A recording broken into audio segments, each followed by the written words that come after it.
Friends, welcome back to my YouTube channel government job insider. और I hope कि आप सब बहुत अच्छे होंगे और जिन लोगों ने भी आरआरबी एनटीपीसी का फॉर्म फिल किया है उनकी प्रिपरेशन जो है वो बहुत अच्छी चल रही होगी। एक और नोटिफिकेशन है ये कोल इंडिया लिमिटेड की तरफ से। यहाँ पे मैनेजमेंट ट्रेनिंग की रिक्रूटमेंट है। जिन लोगों ने भी 2024 में गेट का एग्जाम दिया है, इन द रिलेटेड ट्रेड जो भी मैं बात करने वाली हूँ, वो लोग ही इसके लिए अप्लाई कर सकते हैं। अगर आपने गेट का एग्जाम क्लियर नहीं किया हुआ है 2024 का, तो आप इसके लिए अप्लाई नहीं कर सकते, क्योंकि ये बात मैंने आपको पहले ही बता दी है। फाइन। तो ये डिसिप्लिन है mining, civil, electrical, mechanical system और इलेक्ट्रिकल एंड टेलीकम्युनिकेशन, जिसमें आपको 2024 का गेट का स्कोर कार्ड चाहिए। ये सारे पोस्ट कोड्स यहाँ पे दिए हैं, कितनी वैकेंसीज हैं, गेट का पेपर का कोड भी दिया हुआ है। फाइन। इसमें डबल ई है, सी एस है और ये चाहे पोस्ट कोड्स हैं, इनको आप एक बार देख सकते हो। अगर आपने इनमें से जो है माइनिंग में आपका इंजीनियरिंग की डिग्री होनी चाहिए, माइनिंग में 60%, सिविल में सिविल की, इलेक्ट्रिकल में इलेक्ट्रिकल की, मैकेनिकल सिस्टम और इलेक्ट्रॉनिक्स एंड टेलीकम्युनिकेशन में भी 60% मार्क। बी बीटेक और अगर आपने बीएससी इंजीनियरिंग एमसीए किया है, must from the university institute, ठीक है, फ्रॉम द रिकॉग्नाइज अथॉरिटी से। Minimum qualifying marks for general non creamy layer 60% है और 5% दिया गया relaxation benchmark person with benchmark disability को। इन केस ऑफ सीजीपीए और जीपीए कन्वर्सेशन, आपको percentage certificate issued by the university institute should be attached without fail. Appearing candidate who are currently studying in the final semester or year in the trimester semester of session 2023-24 of minimum required qualification and appeared in GATE 2024। अगर आप अपने final year में है तो भी आप apply कर सकते हो, बट आपके पास 2024 का गेट का स्कोर कार्ड होना इंपॉर्टेंट है। They have to submit the final result of minimum required qualification before the final selection. Fine. Apart from the required document, candidate final year, semester या trimester in the academic year 2023-24 will have to upload their latest year और semester की marksheet भी आपको upload करनी है। यहाँ पे clarification on the relevant branch, जैसे सिविल में सिविल इंजीनियरिंग होनी चाहिए, सिविल विद आर्किटेक्ट और स्ट्रक्चरल इंजीनियरिंग। इलेक्ट्रिकल की बात करें तो इंस्ट्रूमेंटेशन कंट्रोल है, power electronics, power engineering and the combination of the electrical engineering with any of these of the similar branches. Mechanical की बात करें तो प्रोडक्शनल है, इंडस्ट्रियल है, ऑटोमेशन है, ये सारी ब्रांचेस हैं। इलेक्ट्रॉनिक्स एंड टेलीकम्युनिकेशन में बात करें तो electronics and telecommunication, electronics and communication, ये सारी ब्रांचेस नॉट, ये एलिजिबल ब्रांचेस हैं और ये नॉट एलिजिबल ब्रांचेस हैं, ठीक है। तो अगर आप में सिविल है तो सिविल होनी चाहिए, इलेक्ट्रिकल है तो electrical and electronics engineering, electricals and electronics and electrical engineering, mechanical में मैकेनिकल इंजीनियरिंग। अगर ये है, अगर आपके पास रिलेटेड ब्रांच है तो आप अप्लाई नहीं कर सकते। Fine. In case of any dispute arising about admissibility of the particular qualification in mining, civil, electrical, mechanical system and ET discipline of the decision of the chairman, Coal India Limited shall be final and binding। यहाँ पे vacancies के बारे में बता रखा है कि यहाँ पे किसकी कितनी वैकेंसीज हैं, तो आप अपने अकॉर्डिंग, आप जिस भी कैटेगरी से हैं आप उसकी वैकेंसीज को यहाँ पे देख सकते हो। सिलेक्शन का प्रोसीजर की अगर बात कर लूँ तो eligible candidate must have appeared and qualified for graduate aptitude test in engineering. यानी कि मैं आपको बता दूँ 2014 में I have also clear GATE in electronics, मेरी इलेक्ट्रॉनिक्स एंड टेलीकम्युनिकेशन ब्रांच थी उसमें। तो इसमें आपके पास 2024 का गेट का स्कोर कार्ड होना चाहिए इन द रिलेटेड ट्रेड में। Based on the 2024 score or marks and requirement, candidate will be shortlisted discipline wise and category wise in the ratio 1:3 in order of their merit for the further selection in the process. यानी कि return exam नहीं होगा, आपके gate में जितना अच्छा आपका score होगा उसके अकॉर्डिंग आपको यहाँ पे डिसिप्लिन वाइज, आपकी ट्रेड वाइज और आपकी कैटेगरी वाइज आपको यहाँ पे आपकी मेरिट लिस्ट बनेगी। Fine. In case of tie, अगर गेट स्कोर कार्ड में दोनों का सेम है तो आपकी जो हायर परसेंटेज होगी, हायर सीजीपी होगा, उसको प्रेफरेंस ज्यादा मिलेगी। If there is a tie हो जाता है इसमें, एप्लीकेंट हुई सीनियर इन एज, उसको फेल, मतलब उसको हायर प्लेस दी जाएगी, ठीक है।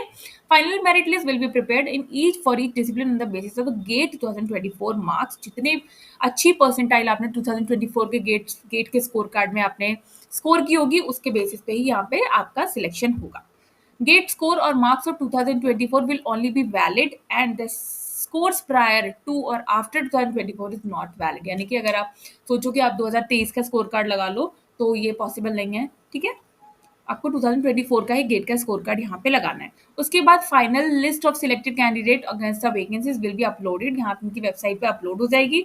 उसके बाद आपका डॉक्यूमेंट वेरिफिकेशन होगा and then initial medical examination होगा on Coal India website and also on their registered email ID only. आपको सारी चीजें अपनी ईमेल आईडी पर ही पता चल जाएंगी। कितनी एप्लीकेशन फीस पे करनी है, तो general, OBC, non creamy layer, EWS category को नॉन रिफंडेबल फी है जो पे करनी है 1180।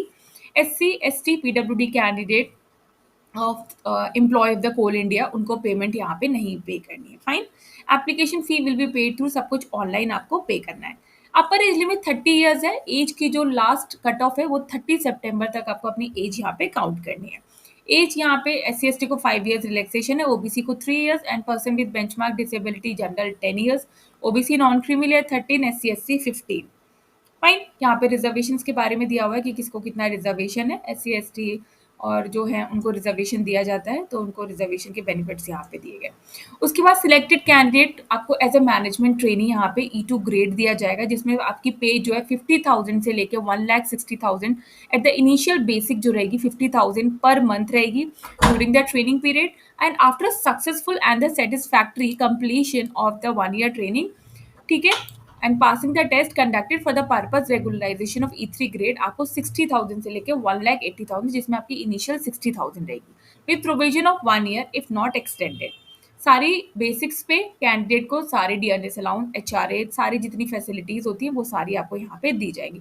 एक्चुअल रेम्यूनरेशन में very depending upon the place in the posting, financial performance of the company and also performing rating of the individual. तो सारे जो benefit दिए जाते हैं PSU में वो सारे आपको यहाँ पे मिलेंगे।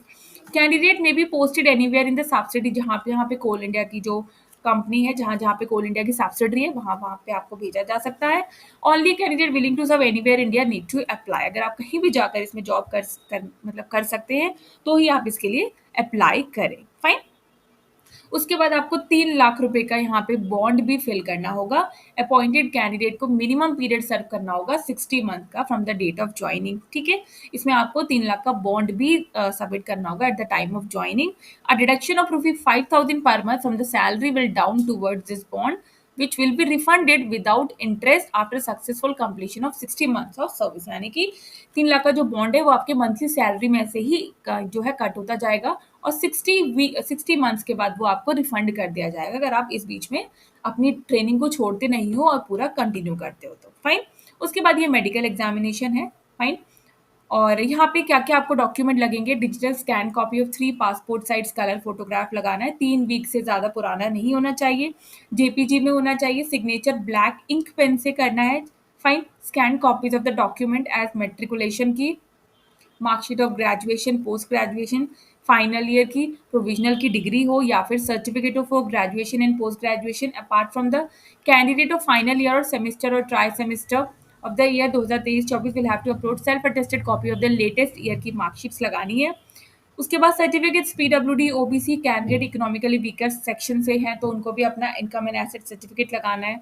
अगर आप एक्स सर्विस में हैं तो डिस्चार्ज का ये सारे जो है वो सारे डॉक्यूमेंट्स आपको लगाने। Candidate can submit online application for 1 discipline और 1 पोस्ट के लिए ही आप अप्लाई कर सकते हो। फाइन। और अप्लाई कैसे करना है ये भी मैं आपको अभी बता ही देती हूँ। यहाँ पे अभी आई थिंक ये स्टार्ट तो हो चुकी है, वैकेंसी स्टार्ट हो चुकी है। ये कुछ जनरल इंस्ट्रक्शंस है, ये इन्होंने जनरल इंस्ट्रक्शंस बता रखे हैं। कोल इंडिया की ऑफिशियल वेबसाइट पे जाकर ही आपको अप्लाई करना है। आई होप सारी चीज़ें आपको समझ में आ गई होंगी। कोई भी इशू है तो आप mtrecruitment@CIL@ इस पर जाके मेल कर सकते हैं। अगर आपको कोई इशू है तो ये आपको कॉन्टैक्ट करेंगे, आपकी प्रॉब्लम को रिजॉल्व करेंगे। फाइन। आई होप सारी चीज़ें आपको समझ में आ गई होंगी। मैंने पूरा क्लियरली आपको ये बता दिया है किस तरीके से सिलेक्शन होगा। स्टार्टिंग डेट 29 अक्टूबर है, स्टार्ट हो चुके हैं फॉर्म और लास्ट डेट 28 नवंबर है। आई होप वीडियो आपके लिए बहुत यूजफुल रही होगी और वीडियो अच्छी लगी तो चैनल को like share subscribe and bell icon button को प्रेस करना नहीं भूलिएगा। तब तक के लिए नमस्ते।